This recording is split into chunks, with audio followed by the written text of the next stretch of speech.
the story of St. Peter's denial of Christ. We proclaim it twice during Holy Week.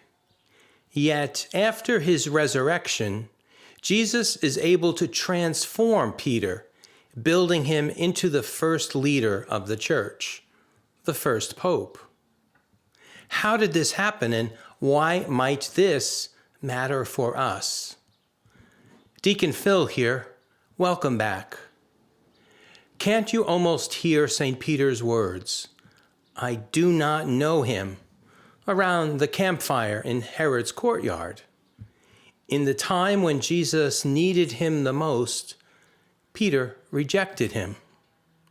The same Peter who claimed that Jesus was the Messiah, the Son of God, now does not want to be associated with him. Boy, are people complicated. And Peter is on full display in all his frail humanity. Not a fisherman made without sin, but a sinner in need of redemption and, of course, in need of Jesus. We know that Peter's story does not end in the courtyard, and it does not end cowering in the upper room. On Easter morning, Peter hears that the Lord has risen, and he runs to the empty tomb. Maybe he considers that Jesus' words might just be true, but still needs to see evidence. Peter's restoration has begun.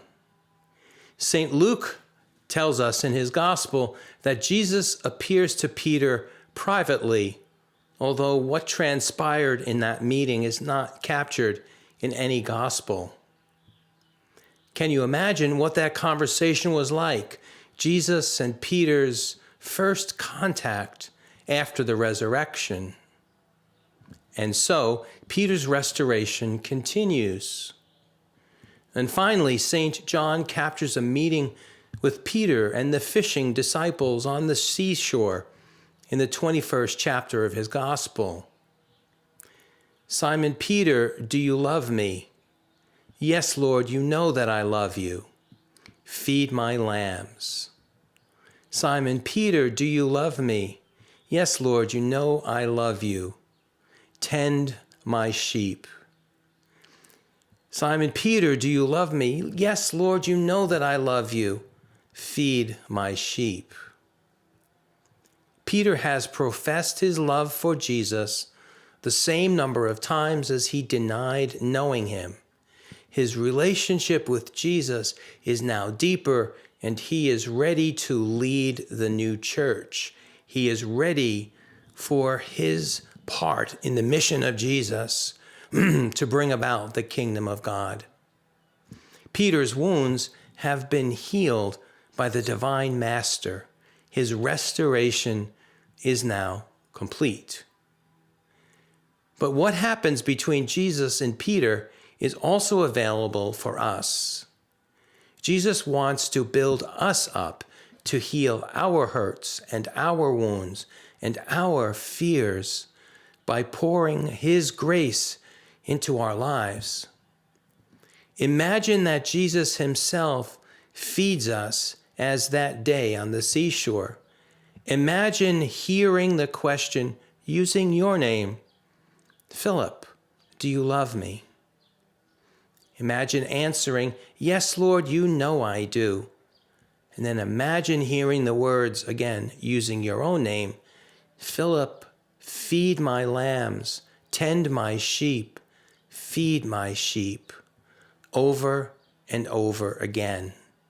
He is calling you by name. How will it change the way that you live your life? Can you say, "Yes, Lord"? Can you see yourself participating in the life of the church, calling others into relationship with Jesus, even though in our frail humanity we are sinners in need of redemption? This is the promise of the empty tomb of Jesus' resurrection. Can you say yes to the Lord who died and rose for you? As we spend time contemplating the risen Lord during this Easter season, I pray that we have the courage to face Jesus who is alive, to look into his eyes and to say, "Yes, Lord, you know that I love you," as he calls you into a deeper relationship. If you appreciate these videos, please click like and subscribe below. And if someone in your life needs to hear these words, please forward this video to them. See you again soon.